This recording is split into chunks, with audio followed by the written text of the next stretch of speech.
Good afternoon and welcome to the Retail Jeweler YouTube channel. We have with us Salam Bhai, Vice Chairman of Malabar Group. He's joining us from Dubai.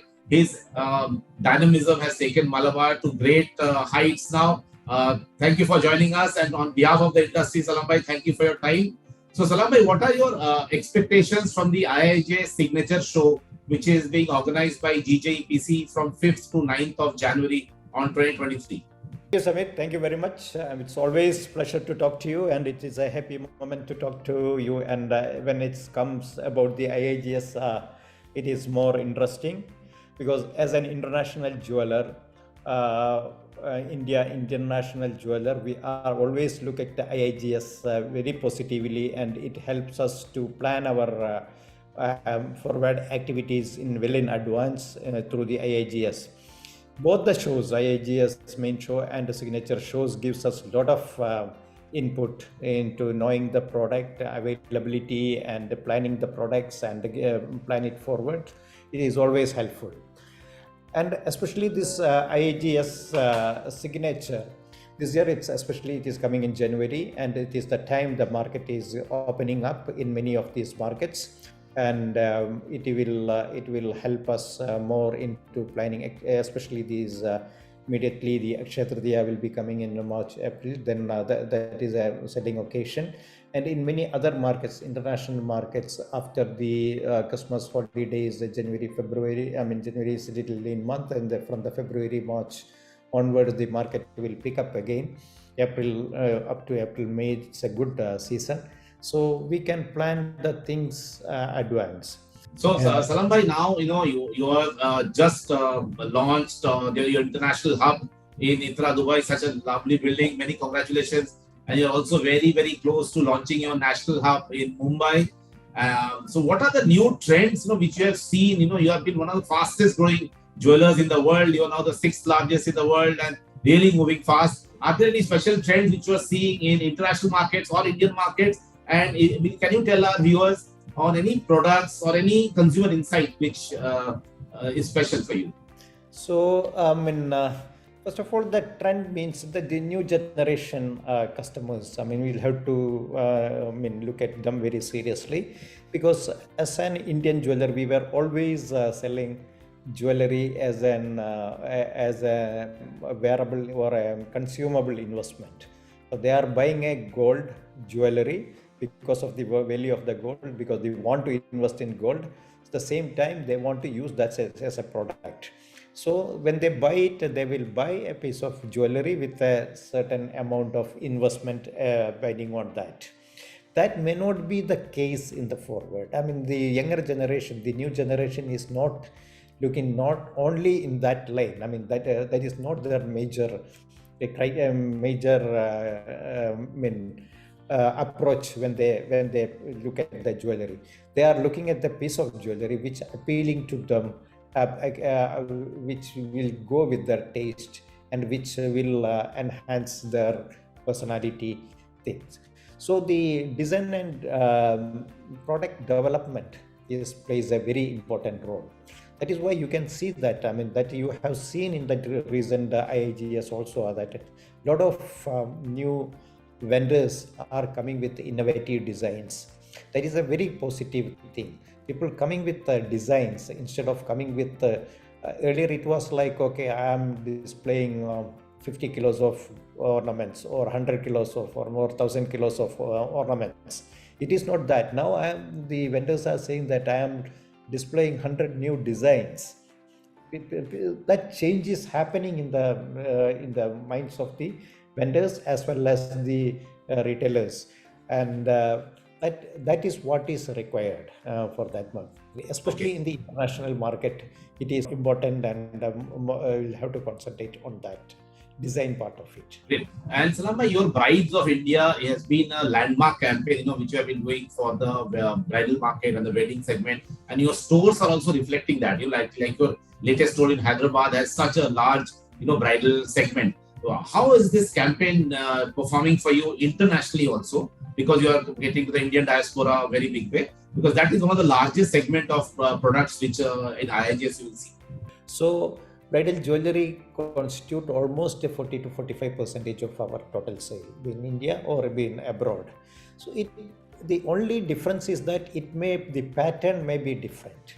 That is happens in India also. I mean, if, for example, a North Indian bride will be buying all the bridal jewelry or close to their wedding days. I mean, if once the wedding is declared, I mean, within 6 months before that, they start buying one by one, and they will accumulate, or they will collect all those design by the end, by the time.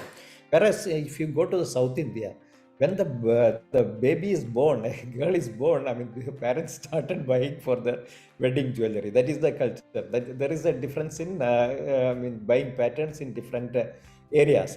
Likewise, also in international markets, also there are changes in the buying patterns. At the end of the day, they buy some jewelry, and it depends on their attire, depend on the function what they have. People, some in Indian wedding, there are 3 or 4 functions happening. I mean, for 4 or 5 days, so they need 4 different attires, for which they need different jewelries. So the requirement is much wider. Whereas in a Western jewelry, what they are buying may be a wedding ring and a small necklace or this thing, but it value accordingly, and they must be buying a high value diamond jewelry for that. I mean, even though the pattern and the products are different, the wedding jewelry is important across the world.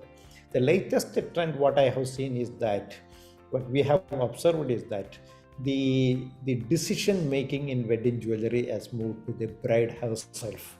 Earlier, it was more of a parent's decisions, or where to buy, what to buy, and how to buy, and all those things. Now it has changed totally. It is all her decision nowadays. So, what is the bride? What your products can appeal to a bride? Great, great. Sir, and also, you are one of the first, not the one of the, but you are the first jeweler to import from India under the SEPA agreement, 25 kilos to start with. How is this SEPA helping you? As an Indian jeweler is also internationally very, very widespread. How is this thing happening, and what will you give a message to the Indian manufacturers? In fact, SEPA is it's a milestone decision. What should I say? I mean, that is the way I should express it, because it gives a lot of confidence for, especially for the jewelers in Dubai and the jewelry shops. I mean, whether it is wholesale or retail, the people working in especially in Dubai, they give a lot of flexibility on getting Indian jewelry into the international market. It is not only for UAE, because by SEPA it is coming here, and that Dubai is a melting pot for the entire jewelry. It is the mecca of jewelry market. So if all the jewelry is coming to Dubai and going from there to the entire world. So it is a very good exposure for the Indian made jewelry by SEPA getting into Dubai and marketing it from Dubai market. We always say that what we are doing, that we are a company make in India and market to the world. Because that is the slogan. Because you can't imagine a country, any other country, which have so much of history in making jewelry and so much of workmanship lying with the Indian population. Because almost 8 million people are working in this industry for traditions. I mean, for the generations, and there is a very good resource which we can use, and we can make the jewelry for the entire world. One thing what we were lacking was that we are not marketing it properly. We were doing the OEM business for the world. People are coming with the design and we are getting it done for that.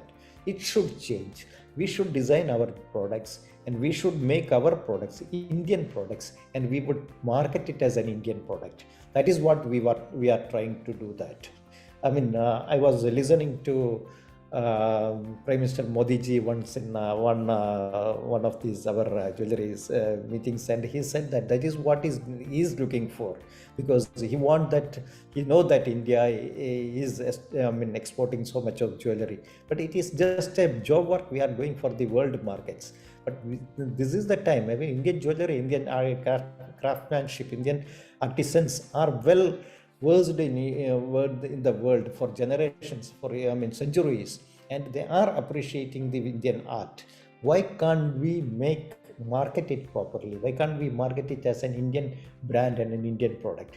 That is what we should all the Indian companies should focus now.